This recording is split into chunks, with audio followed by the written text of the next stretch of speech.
हरियाणा विद्यालय शिक्षा विभाग द्वारा एडुसेट पर प्रसारित कार्यक्रम में आपका स्वागत है। हमारी आज की प्रस्तुति है 9वीं कक्षा के पाठ्यक्रम में संकलित व्याकरण विषय वर्तनी व्यवस्था। वर्तनी व्यवस्था के नियमों के बारे में बात करने से पहले हमारे लिए यह समझना बहुत ज़रूरी है कि वर्तनी होती क्या है या वर्तनी कहते किसे हैं। तो यह तो आप जानते ही हैं बच्चों कि हम अपने विचारों का आदान प्रदान दो प्रकार से करते हैं, बोलकर और लिखकर। बोलने के लिए मुख से निकली ध्वनियों का प्रयोग करते हैं और लिखने के लिए लिपि का। इस प्रकार भाषा की दोनों पद्धतियाँ स्वतंत्र रूप से कार्य करती हैं, किंतु लिखित रूप की एक विशेषता यह है कि यह भाषा के मौखिक रूप को सुरक्षित रखता है। इसके संकेत चिन्ह होते हैं जिन्हें वर्ण या लिपि कहते हैं। इस प्रकार हम कह सकते हैं कि उच्चरित शब्द के लेखन में प्रयुक्त लिपि चिन्हों के व्यवस्थित रूप को वर्तनी कहते हैं। इसे हम इस प्रकार भी समझ सकते हैं कि जिस शब्द में जितने वर्ण, अक्षर, मात्राएं जिस अनुक्रम में प्रयुक्त होते हैं उन्हें उसी क्रम में लिखना ही वर्तनी कहलाता है। वर्तनी की शुद्धता अशुद्धता मुख्यतः दो बातों पर निर्भर करती है, उच्चारण एवं अध्ययन एवं अभ्यास। किसी भी शब्द की वर्तनी की शुद्धता अशुद्धता सर्वाधिक उसके उच्चारण पर ही निर्भर करती है। यदि उच्चारण शुद्ध है तो वर्तनी गलत होने की संभावना न के बराबर होती है, परंतु यदि उच्चारण ही अशुद्ध है तो वर्तनी तो अशुद्ध होगी ही। अतः यदि एकाग्रचित्त होकर अध्ययन किया जाए और प्रारंभ से ही शब्दों में वर्णों के क्रम पर ध्यान दिया जाए तो निश्चित रूप से निरंतर उनकी शुद्धता बढ़ती चली जाएगी। अब हम जानते हैं वर्तनी संबंधी कुछ विशेष जानकारियाँ। यहाँ हम वर्तनी संबंधी कुछ विशेष जानकारियों के विषय में बात करेंगे जिनका लिखते एवं बोलते समय ध्यान रखा जाए तो वर्तनी दोष निश्चित रूप से दूर हो जाता है। वर्तनी संबंधी विशेष जानकारियों के अंतर्गत सबसे पहले हम बात करेंगे बच्चों वर्णों की लिखावट में सावधानी के बारे में। वर्णों को लिखते समय किस प्रकार की सावधानी बरती जानी चाहिए इसके बारे में हम जानेंगे। कुछ वर्णों की लिखावट में सावधानी बहुत अधिक बरती जाने की ज़रूरत होती है। यदि इस ओर ध्यान नहीं दिया जाए तो दूसरों को पढ़ने में काफ़ी परेशानी हो सकती है। जैसे एक वर्ण हम लेते हैं ख। ख को कई बार र व की भांति लिख दिया जाता है जो कि नहीं लिखा जाना चाहिए। इससे इसकी वर्तनी के साथ साथ उच्चारण में भी गलती होती है और यह एक वर्ण न रहकर शब्द बन जाता है। यानी ख तो वर्णमाला का एक वर्ण है और अगर इसको यदि हम र और व की तरह अलग अलग करके लिख देंगे तो यह रव बन जाएगा जिसका अर्थ होता है दाना। तो इसलिए ख में जो र और व को इकट्ठा करके लिखा जाना चाहिए, ना कि अलग अलग करके। तो एक तो इस वर्ण को लिखते समय बहुत अधिक सावधानी बरती जानी चाहिए। दूसरे हम बात करते हैं क वर्ग के चौथे वर्ण घ की और त वर्ग के ही चौथे वर्ण ध की। दोनों की लिखावट में आप देखोगे कि काफ़ी हद तक समानता है। केवल इतना ही अंतर है कि जो त वर्ग का व्यंजन है ध वह आगे से गोलाई लिए हुए होता है, थोड़ा सा मुड़ा हुआ होता है। तो इनके लेखन में हमें किस प्रकार की सावधानी रखनी चाहिए वह हम देखते हैं। क वर्ग के वर्ण घ पर पूरी शिरोरेखा होती है। आप ध्यानपूर्वक देखें बच्चों कि इसके ऊपर पूरी शिरोरेखा होती है, जबकि त वर्गीय व्यंजन ध पर पूरी शिरोरेखा नहीं होती है। इसका जो गोलाकार भाग होता है और उसके और शिरोरेखा के बीच में रिक्त स्थान रहता है और शिरोरेखा केवल खड़ी पाई के ऊपर लगती है। जैसे कुछ शब्द हम देखते हैं, जैसे घर, धर, घड़ी, धड़ी, घन, धन। आप दोनों ही जो ये हमने जोड़े बनाए हैं घर धर का, घड़ी धड़ी का, वही वर्ण है, लेकिन घ और ध में अंतर है। इनसे इन शब्दों के लेखन में तो अंतर है ही है, लेकिन साथ ही साथ इनके अर्थ में भी अंतर है। तो हमें ध्यान रखना है कि घ के ऊपर पूरी शिरोरेखा आएगी और ध के ऊपर पूरी शिरोरेखा नहीं आएगी। जो आगे से गोलाई लिए हुए भाग है उसके ऊपर शिरोरेखा नहीं आएगी। अगले कुछ वर्ण हम देखते हैं, जिनमें है थ, भ, क्ष और श्र। इनकी लिखावट में भी जिस तरह से हमने ध में देखा था कि जो ध का आगे से गोलाई लिए हुए भाग है उसके ऊपर शिरोरेखा नहीं लगती है, उसी प्रकार त वर्गीय व्यंजन थ, प वर्गीय व्यंजन भ, संयुक्त व्यंजन क्ष और श्र, इनमें भी आप देखोगे कि इनका ऊपरी अगला जो भाग है वह गोलाई लिए हुए है। तो इनमें भी उस गोलाई लिए हुए भाग के ऊपर शिरोरेखा नहीं लगेगी। थ पर पूरी शिरोरेखा लगाने से यह किसके जैसा आभास देगा? य के जैसा आभास देगा। और भ के ऊपर मान लीजिए अगर पूरी शिरोरेखा लगा देते हैं और भ का आगे से जो गोल भाग मुड़ा हुआ होता है वो कम मुड़ा हुआ हो, तो इसमें म का भ्रम उत्पन्न हो जाता है। तो इसलिए हम इनके ऊपर पूरे के ऊपर शिरोरेखा नहीं लगाते। जो आगे से गोलाई लिए हुए भाग होता है उसको छोड़ दिया जाता है, अर्थात उसके ऊपर शिरोरेखा नहीं लगती। केवल जो खड़ी पाई है इन वर्णों की, सिर्फ उसके ऊपर शिरोरेखा लगती है।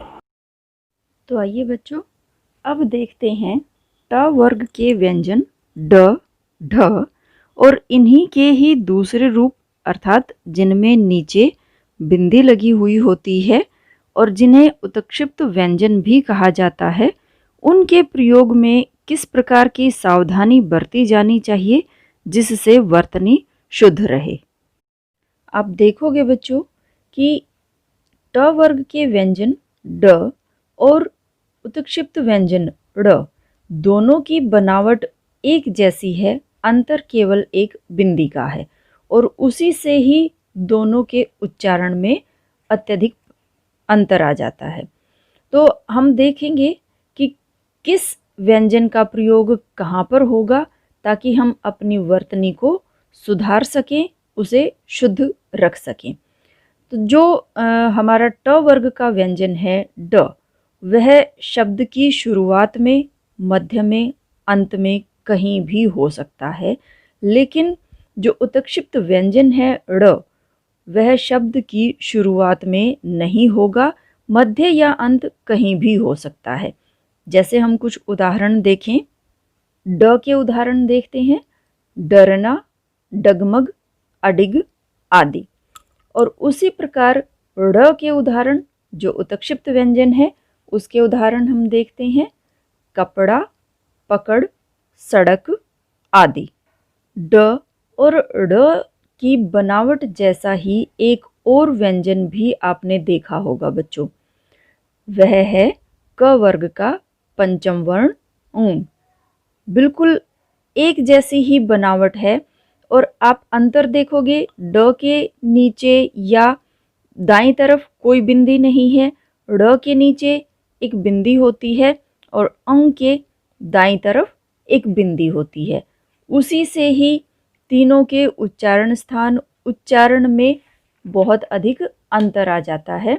तो बहुत सारे लोग मैंने देखा है कि जो ड़ है, जो क वर्ग का पंचम वर्ण अंग है, उसका उच्चारण भी ड़ के रूप में ही करते हैं और लिखते भी उसको ड़ के रूप में ही हैं। अर्थात जो हमारा ड की बनावट होती है, जो अंग की क वर्ग का पंचम वर्ण है, उसमें जो बिंदी लगी हुई होती है वो दाईं ओर लगी हुई होती है, ना कि नीचे। तो इस बात का विशेष ध्यान रखना है कि जिस डो के जिस रूप में बिंदी नीचे लगी हुई है वह उत्क्षिप्त व्यंजन है ड़, और जिसमें बिंदी दाईं ओर लगी हुई है वह क वर्ग का पंचम वर्ण होता है अंग। तो इन तीनों के ही प्रयोग में सावधानी बरती जानी चाहिए, ध्यान रखना चाहिए कि कौन सा वर्ण कहाँ पर आएगा। अब हम देखते हैं ढ और उत्क्षिप्त व्यंजन ढ को। दोनों के उच्चारण में कोई अत्यधिक अंतर नहीं है, लेकिन इनके प्रयोग में हमें फिर भी काफ़ी सावधानी बरतनी होगी, क्योंकि जिस प्रकार हमने देखा कि ड और उत्क्षिप्त व्यंजन ड़ दोनों में ही हमने देखा कि कोई भी शब्द ड से ड शुरू भी हो सकता है, ड उसके मध्य में भी हो सकता है और अंत में भी हो सकता है।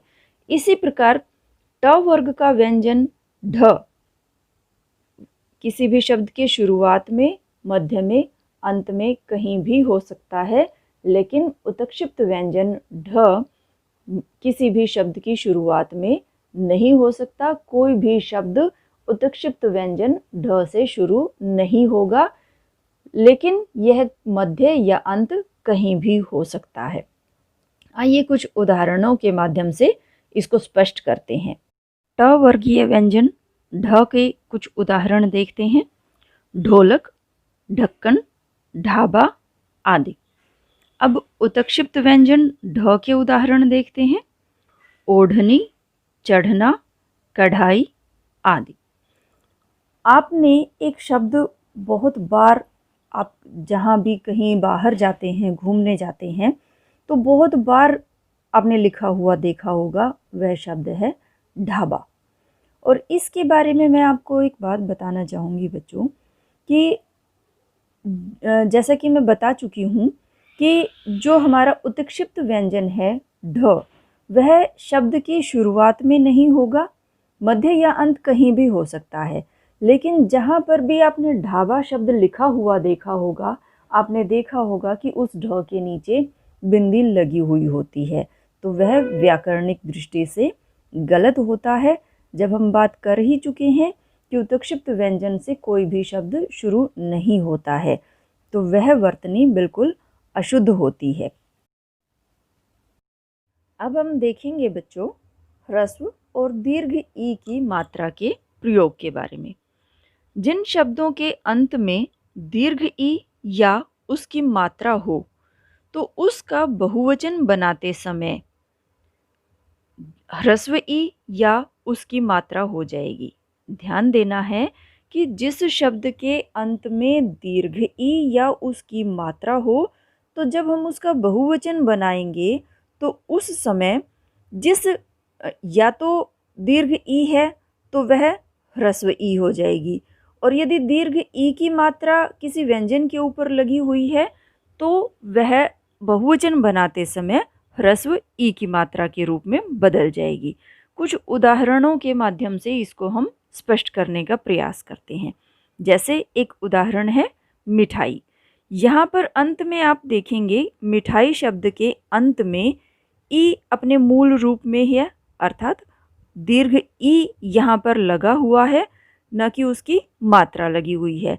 तो जब हम इसका बहुवचन बनाएंगे तो यह हो जाएगा मिठाइयाँ, और आप इसमें देखेंगे कि यहाँ मिठाइयाँ शब्द में जो ई है वह ह्रस्व ई है, यहाँ दीर्घ ई नहीं है। इसी प्रकार एक और शब्द है दवाई। इसके भी अंत में दीर्घ ई है, न कि उसकी मात्रा। तो जब हम इसका बहुवचन बना रहे हैं दवाइयाँ, तो यहाँ पर भी ई ह्रस्व होगी, लेकिन आप देखोगे कि दोनों ही शब्द जब भी आप कहीं पर लिखा हुआ देखते हैं, किसी मिठाई की दुकान पर या किसी दवाई की दुकान पर, तो उनमें ह्रस्व ई की अपेक्षा दीर्घ ई का ही प्रयोग होता है, जो कि गलत होता है। इसी प्रकार से अंत में हम दीर्घ ई की मात्रा युक्त कुछ हम शब्द देखते हैं, जैसे लड़की। यहाँ पर क व्यंजन में दीर्घ ई की मात्रा का प्रयोग है, तो जब हम इससे बहुवचन बनाएंगे तो क्या बनेगा? लड़कियाँ। और आप यहाँ देख रहे हैं कि क पे ह्रस्व ई की मात्रा हो गई है। इसी प्रकार एक और उदाहरण देखते हैं, कुर्सी। कुर्सी में भी स पे आप देख रहे हैं दीर्घ ई की मात्रा का प्रयोग है, और जब हमने इसका बहुवचन बनाया कुर्सियाँ, तो वह किस में बदल गया? ह्रस्व ई की मात्रा में। तो आपने इस चीज़ का ध्यान रखना है बच्चों, जहाँ पर मात्रा लगी हुई होती है, जैसे लड़की और कुर्सी में आपने देखा, रानी है, नदी शब्द है, इसी तरह के बहुत सारे और भी शब्द हैं जहाँ पर व्यंजन में दीर्घ ई की मात्रा लगी हुई होती है बच्चों। अक्सर मैंने देखा है कि आप उसका जब बहुवचन बनाते हैं तो वह तो ठीक होता है, आप उसकी मात्रा को ह्रस्व ई की मात्रा में बदल देते हैं, लेकिन जहाँ पर ई अपने मूल रूप में होता है, जैसे मिठाई और दवाई में है, यहाँ पर दीर्घ ई है, लेकिन जब इससे बहुवचन बनाते हैं तो आप लोग भी इसमें अक्सर गलतियाँ कर देते हो कि ह्रस्व ई की ह्रस्व ई ही रख देते हो, माफ़ी चाहूँगी, दीर्घ ई ही वहाँ पर रख देते हो, जबकि वहाँ पर होना चाहिए ह्रस्व ई। इसी प्रकार से दो स्वर और हैं जिनके बहुवचन बनाने में इसी प्रकार की गलतियाँ होती हैं, और वह है ह्रस्व और दीर्घ उ। जिस प्रकार हमने देखा कि जब जिस शब्द के अंत में दीर्घ ई या उसकी मात्रा होती है तो बहुवचन बनाते समय वह ह्रस्व में परिवर्तित हो जाती है, उसी प्रकार जिस शब्द के अंत में दीर्घ उ या उसकी मात्रा हो तो उसका बहुवचन बनाते समय ह्रस्व उ और उसकी मात्रा हो जाएंगी। ध्यान देना है बच्चों, जिस शब्द के अंत में दीर्घ उ या उसकी मात्रा हो तो उसका बहुवचन बनाते समय वह ह्रस्व उ या उसकी मात्रा में बदल जाएंगी। आइए कुछ उदाहरणों के माध्यम से इसे हम समझते हैं। एक शब्द हमने लिया है गऊ। यहाँ पर आप देख रहे हैं कि गऊ के अंत में दीर्घ उ लिखा हुआ है, और जब हम इसका बहुवचन बनाएंगे गऊओं तो यह दीर्घ उ ह्रस्व उ में बदल जाएगा, और आप देखोगे कि गऊओं में उ जो है ह्रस्व उ है, ना कि दीर्घ उ। इसी प्रकार से एक अन्य उदाहरण हम देखते हैं, लट्टू। यहाँ आप देख रहे हैं ट में दीर्घ उ की मात्रा है, जब हम इसका बहुवचन बना रहे हैं लट्टुओं तो यह ट में ह्रस्व उ की मात्रा लग जाएगी, लट्टुओं बन जाएगा। वधू। वधू में भी आपने देखा ध में दीर्घ उ की मात्रा है, वधू से बहुवचन बनेगा वधुएं, और ध में मात्रा हो जाएगी ह्रस्व उ की। बहु। ह में दीर्घ उ की मात्रा है, लेकिन जब हमने इसका बहुवचन बनाया बहुएं तो यह ह में ह्रस्व उ की मात्रा हो गई। तो इसका आपने विशेष ध्यान रखना है बच्चों। ह्रस्व और दीर्घ ई और उ दोनों के ही प्रयोग में जब हम इनसे बहुवचन से एक वचन से बहुवचन बना रहे हैं तो आपने ध्यान रखना है, या हम जब उल्टा भी अगर हम कर रहे हैं, बहुवचन से एक वचन भी बना रहे हैं, तो उस समय हमें क्या करना होगा? ह्रस्व का दीर्घ हो जाएगा।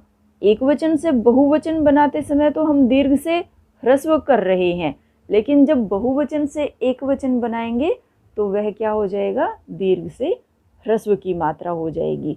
तो आप यदि इन विशेष बातों का ध्यान रखेंगे तो निश्चित रूप से आपकी वर्तनी शुद्ध ही रहेगी।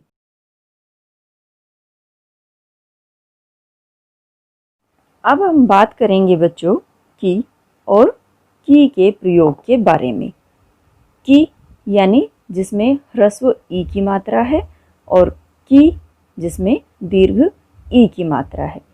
अक्सर यह देखने में आता है कि जहाँ पर क में ह्रस्व ई की मात्रा की का प्रयोग होना चाहिए, वहाँ पर भी की का प्रयोग मिलता है। तो देखते हैं कि दोनों का प्रयोग कहाँ पर किस प्रकार किया जाना चाहिए। पहले मैं बात कर रही हूँ क में ह्रस्व ई की मात्रा अर्थात की के प्रयोग के बारे में। यह जो शब्द है बच्चों, यह दो वाक्यों को जोड़ने का कार्य करता है अर्थात योजक का कार्य करता है। दो अलग अलग वाक्यों को जोड़कर एक करने का काम करता है। जैसे उसने कहा था कि वह आज दुकान पर जाएगा। यह मेरी पुस्तक है न कि तुम्हारी। तो यहाँ आपने देखा कि क में ह्रस्व ई की मात्रा का हमने प्रयोग किया है और यहाँ यह की दो अलग अलग वाक्यों को जोड़ने का कार्य कर रहा है। तो इस बात को आपने समझना है कि क में ह्रस्व ई की मात्रा युक्त शब्द कहाँ पर आएगा। जब दो वाक्यों को वह जोड़ने का कार्य कर रहा होगा तो वहाँ पर की का प्रयोग होगा। और अब हम देखते हैं कि की यानी क में दीर्घ ई की मात्रा युक्त शब्द का प्रयोग कहाँ कहाँ पर होता है। इसका प्रयोग दो रूपों में होता है बच्चों।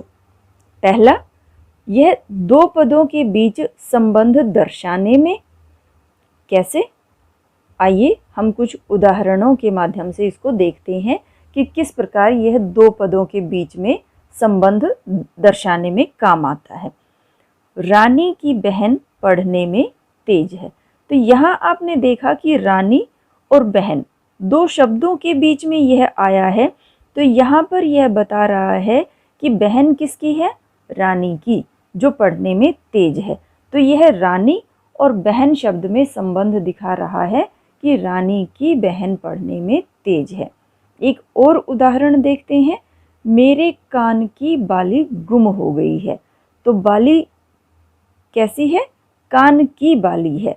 तो यहाँ कान और बाली में संबंध दर्शाया जा रहा है कि कान की बाली गुम हो गई है। तो यहाँ पर जो क में दीर्घ ई की मात्रा युक्त की है, उसका प्रयोग मैंने बात की कि दो रूपों में उसका प्रयोग होता है। पहले हम रूप की बात कर रहे हैं कि वह दो पदों के बीच में संबंध दर्शाने में उसका प्रयोग होता है। अब हम उसका दूसरा प्रयोग देखते हैं कि किस रूप में होता है। इसका दूसरा प्रयोग होता है बच्चों करना। करना एक क्रिया है। यह करना क्रिया के भूतकालिक रूप में इसका प्रयोग होता है। कैसे? आइए देखते हैं। जैसे मैंने लड़ाई नहीं की। यहाँ पर जो की आप अंत में देख रहे हैं वह करना क्रिया का भूतकालिक रूप है। मैंने लड़ाई नहीं की। या एक और उदाहरण हम देख सकते हैं। उसने अच्छी पढ़ाई की थी। तो जहाँ पर करना क्रिया के भूतकालिक रूप में भी हम इसका प्रयोग करते हैं। तो आपने दोनों की के अंतर को समझना है। की और की दोनों के अंतर को आपने समझना है कि कहाँ पर किसका प्रयोग होगा और उसी के मुताबिक आपने किसी भी वाक्य में इनका प्रयोग करना है। तो इसमें आपने ज़रूर ध्यान देना है बच्चों, ताकि वर्तनी अब र के साथ शुद्ध ह्रस्व और दीर्घ ऊ की मात्रा के प्रयोग को भी देखते हैं। र के साथ ह्रस्व ऊ की मात्रा लगने पर इस प्रकार और दीर्घ ऊ की मात्रा लगने पर इस प्रकार र का रूप दिखाई देगा। कुछ उदाहरण देखते हैं। र के साथ ह्रस्व ऊ लगने पर कुछ उदाहरण, जैसे गुरु, पुरुष, रुपया, पुरुषोत्तम। यहाँ आप र देख रहे हैं ना। र में ह्रस्व ऊ की मात्रा लगने पर आप दोनों के ही रूप में, जब र में ह्रस्व ऊ की मात्रा लग रही है और दीर्घ ऊ की मात्रा लग रही है, आपने इनको विशेष रूप से ध्यानपूर्वक देखना है कि किस प्रकार से इसमें लगेगी वह, क्योंकि जब हम अन्य व्यंजनों के नीचे जिनमें खड़ी पाई होती है या जो नीचे से गोलाई लिए होते हैं, कोई भी व्यंजन होते हैं र को छोड़ करके, जब आप उसमें ह्रस्व और दीर्घ ऊ की मात्रा का प्रयोग करते हैं तो एक में वह दाईं ओर घूम जाती है तो दूसरे में बाईं ओर घूम जाती है। लेकिन र के साथ इसका अलग ही रूप होता है, तो इसीलिए आपसे कह रही हूँ कि उसको आपने ध्यान से देखना है। अब देखते हैं र के साथ दीर्घ ऊ की मात्रा लगने पर कैसा रूप होता है और कुछ उदाहरण देखते हैं, जैसे रुद्र, जरूर, रूठना आदि। संयुक्ताक्षर बनाने संबंधी कुछ नियम देखते हैं बच्चों। जिन व्यंजनों के अंत में खड़ी पाई होती है, जब उन्हें हम दूसरे व्यंजन के साथ जोड़ते हैं तो यह खड़ी पाई हटा दी जाती है। ध्यान दें आप, मैं बात कर रही हूँ उन व्यंजनों की जिनके अंत में खड़ी पाई होती है। जैसे कुछ व्यंजन हैं ख, ल, ग, च, प, और भी हैं इसी प्रकार के।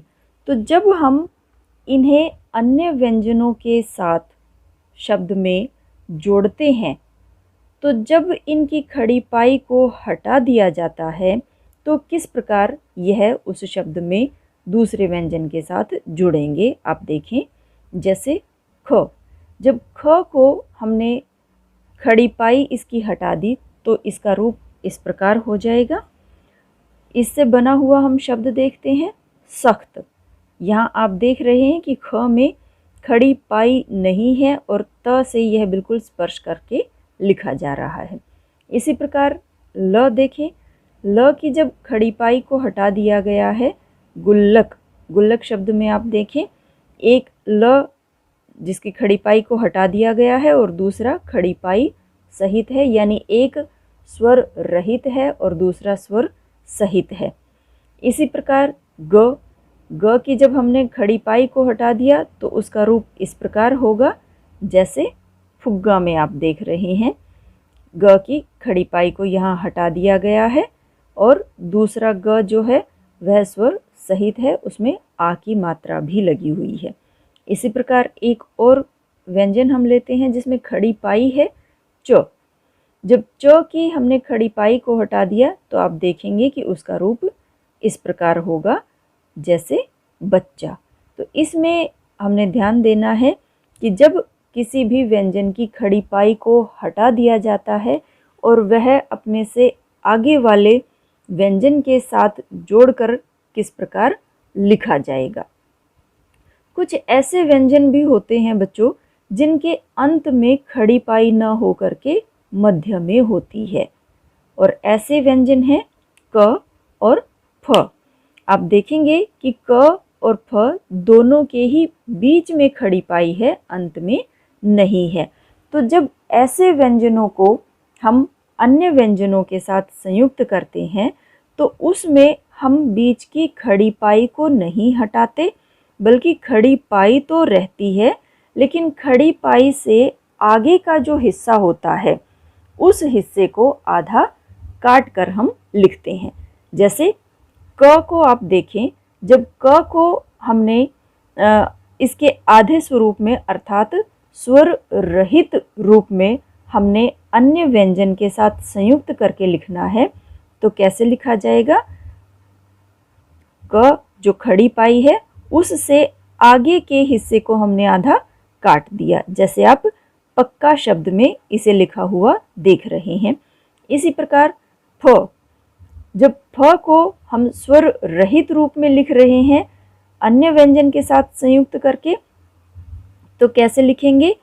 फ के जो बीच की खड़ी पाई है उससे आगे के हिस्से को हमने काटकर आधा कर दिया और इसे आप देखेंगे जैसे हमने लिखा हुआ है मुफ्त में, और इसी प्रकार के अन्य शब्द भी आप ढूंढ सकते हैं। अब कुछ ऐसे व्यंजन भी होते हैं बच्चों जिनके ना तो अंत में खड़ी पाई होती है ना बीच में खड़ी पाई होती है।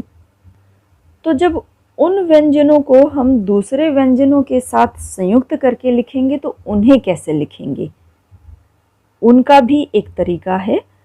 उन व्यंजनों को हम उनके नीचे हलंत लगा करके लिख देते हैं। ये कुछ व्यंजन हैं।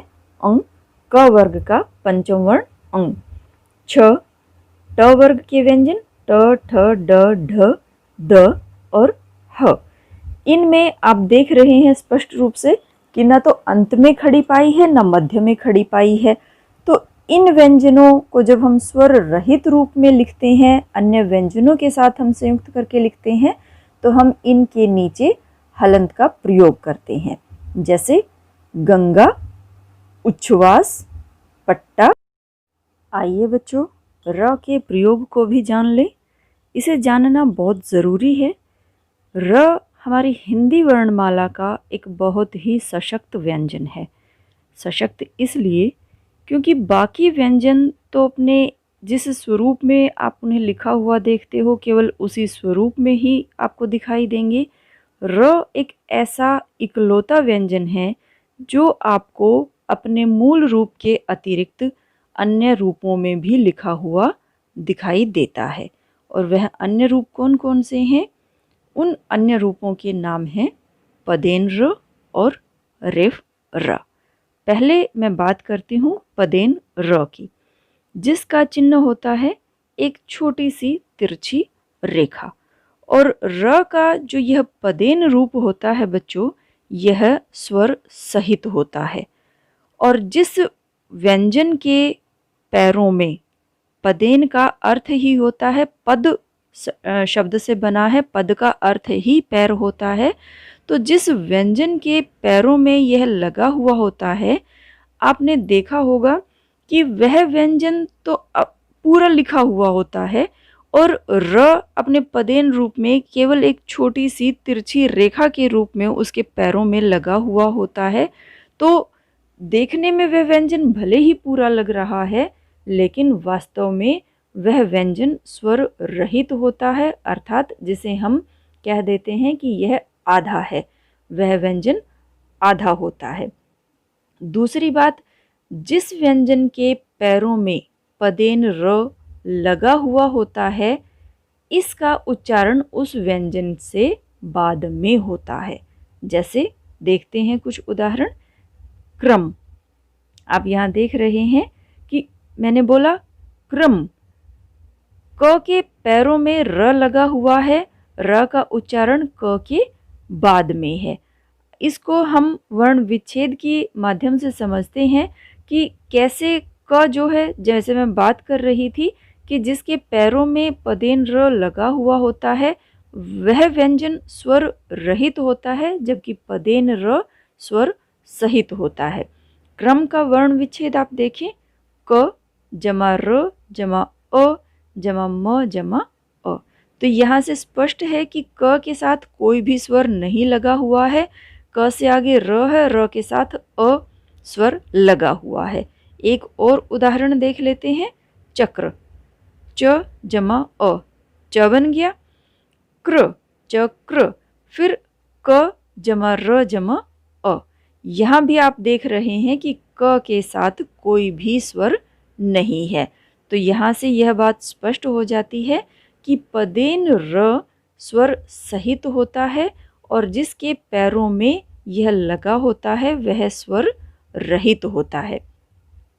और एक और विशेष बात,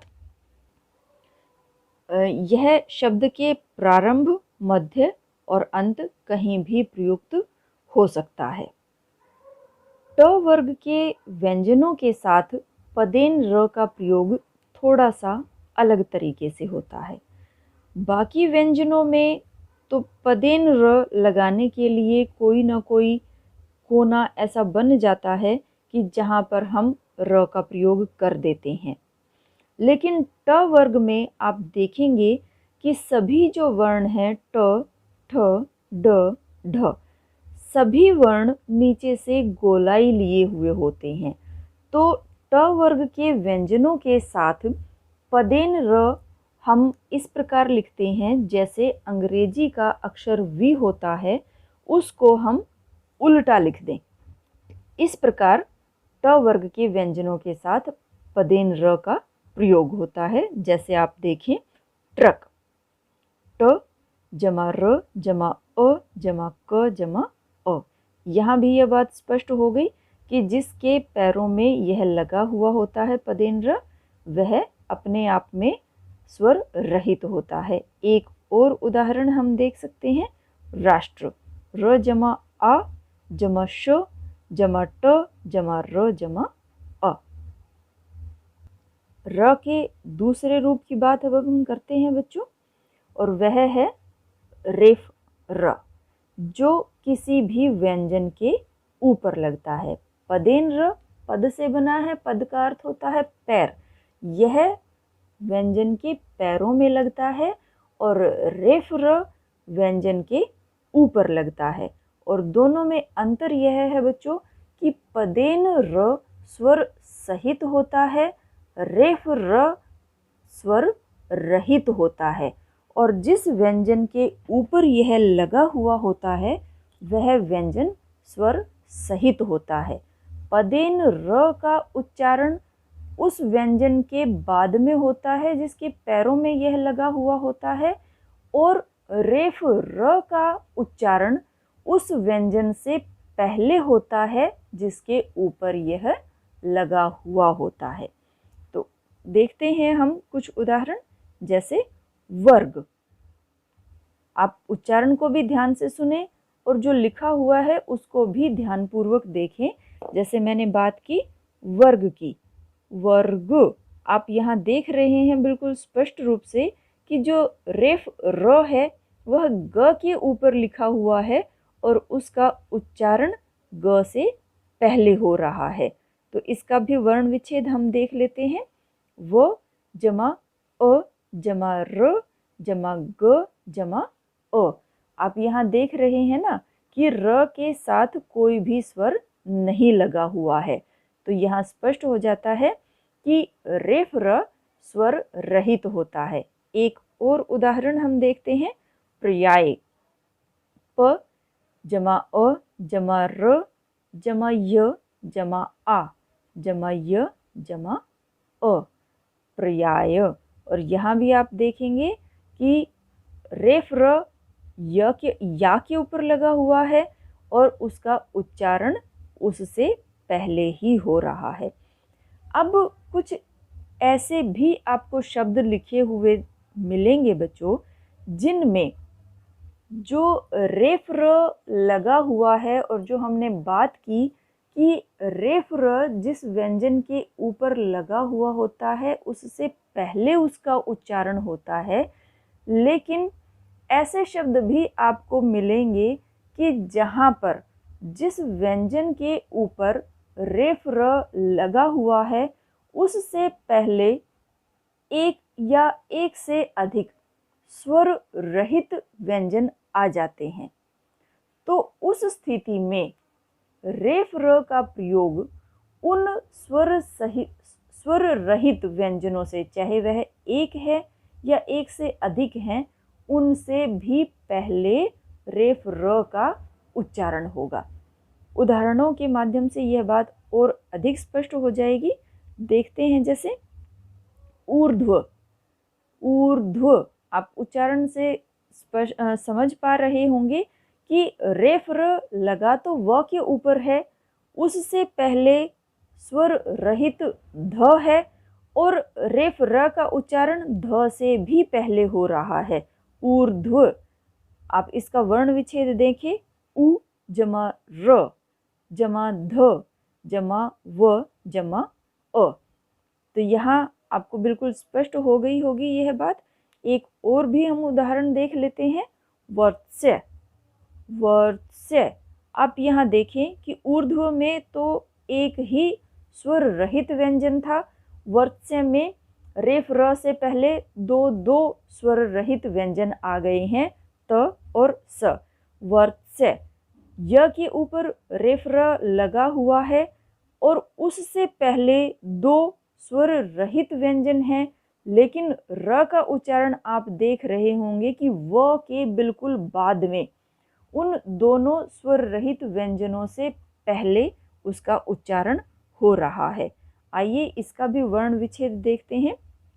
वो जमा अ, जमा र, जमा त, जमा स, जमा य, जमा अ। तो आपने इस चीज़ को बहुत ध्यानपूर्वक समझना है बच्चों कि रेफ र जिस वर्ण के ऊपर लगता है उसका उच्चारण उससे पहले होता है, लेकिन यदि उससे पहले स्वर रहित व्यंजन आ जाते हैं तो रेफ र का उच्चारण उनसे भी पहले होगा। तो इन सभी बातों का आपने विशेष रूप से ध्यान रखना है, और यदि आप इन सब बातों का ध्यान रखेंगे तो निश्चित रूप से वर्तनी बिल्कुल शुद्ध रहेगी।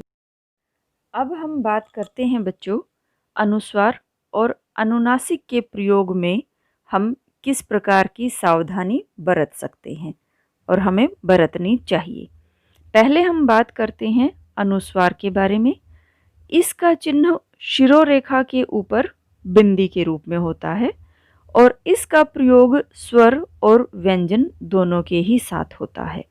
यह मैं इसलिए बता रही हूँ बच्चों कि जो मात्राएं होती हैं उनका प्रयोग केवल व्यंजनों के साथ होता है, लेकिन जो अनुस्वार और अनुनासिक होते हैं वह स्वर नहीं होते, अयोगवाह होते हैं और इनका वहन स्वर और व्यंजन दोनों के ही द्वारा किया जाता है।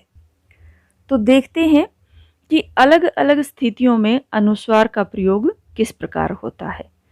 आप जानते हैं कि व्यंजन 3 प्रकार के होते हैं, स्पर्श, अंतस्थ, ऊष्म।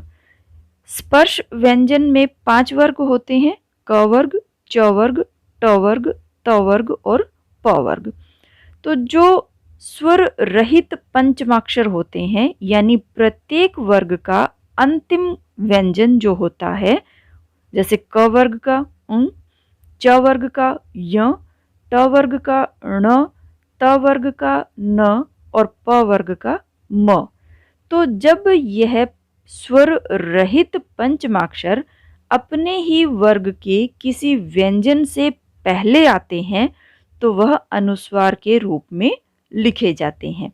जैसे गंगा, हम दोनों ही रूपों में देख लेते हैं, इसको अनुस्वार के रूप में भी और स्वर रहित पंचमाक्षर के रूप में भी।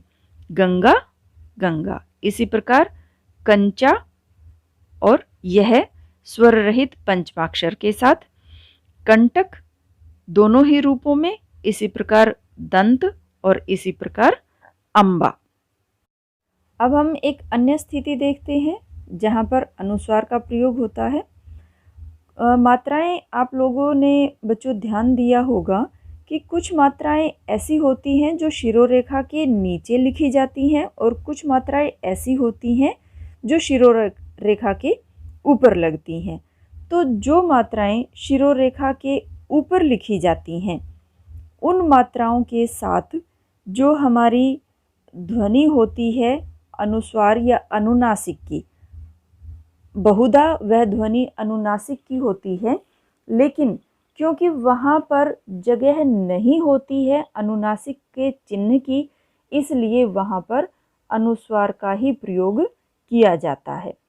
एक अन्य स्थिति है जब अंतस्थ व्यंजन य, र, ल, व और ऊष्म व्यंजन श, श, स और ह, इनसे पहले जब सम उपसर्ग लगा हुआ हो तो वहाँ म के स्थान पर अनुस्वार का ही प्रयोग होता है। जैसे सम जमा यम, संयम, सम जमा रचना, संरचना, सम जमा हार, संहार, सम जमा शय, संशय, सम जमा सार, संसार। अब हम अनुनासिक के प्रयोग को देखते हैं। इसका चिन्ह होता है शिरोरेखा के ऊपर चंद्र बिंदु और इसका वहन भी स्वर और व्यंजन दोनों के ही द्वारा किया जाता है। इसका प्रयोग सामान्यतया शिरोरेखा के नीचे लिखी जाने वाली मात्राओं के साथ होता है। जैसा कि मैं पहले भी बात कर चुकी हूँ, अनुस्वार के जब प्रयोग की हम बात कर रहे थे कि शिरोरेखा के ऊपर जो मात्राएं लिखी जाती हैं उनके साथ आमतौर पर अनुनासिक ही होता है, लेकिन स्थान की कमी के कारण वहाँ पर हम अनुस्वार की बिंदी का प्रयोग करते हैं, अनुस्वार का प्रयोग करते हैं। और जो शब्द जिनमें शिरोरेखा के नीचे मात्राएं होती हैं, यह आवश्यक नहीं है कि हर स्थान पर ही अनुनासिक का प्रयोग होगा। हमने उच्चारण को विशेष रूप से ध्यान में रखना है।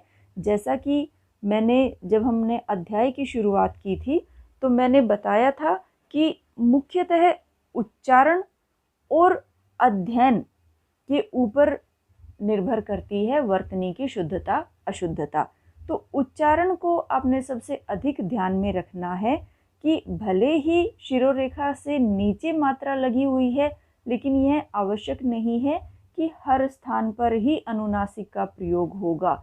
उच्चारण को यदि आप ध्यान में रखेंगे तो आप भली भांति समझ पाएंगे कि वहाँ पर अनुनासिक का प्रयोग होगा या अनुस्वार का। तो शिरोरेखा से नीचे लगने वाली मात्राओं में जहाँ पर अनुनासिक का प्रयोग हो रहा है, ऐसे कुछ उदाहरण देखते हैं, जैसे ऊंचा, पूंछ, आंगन आदि। तो आशा करती हूँ प्यारे बच्चों, आपने वर्तनी के इन नियमों को ध्यानपूर्वक देखा, सुना और पढ़ा होगा। यदि आप इन सभी नियमों को ध्यान में रखकर लिखेंगे तो आपके शब्दों की वर्तनी निश्चित रूप से शुद्ध मिलेगी। एक नए विषय के साथ अगली वीडियो में आपसे फिर मुलाकात होगी। तब तक के लिए इंतज़ार कीजिए। धन्यवाद।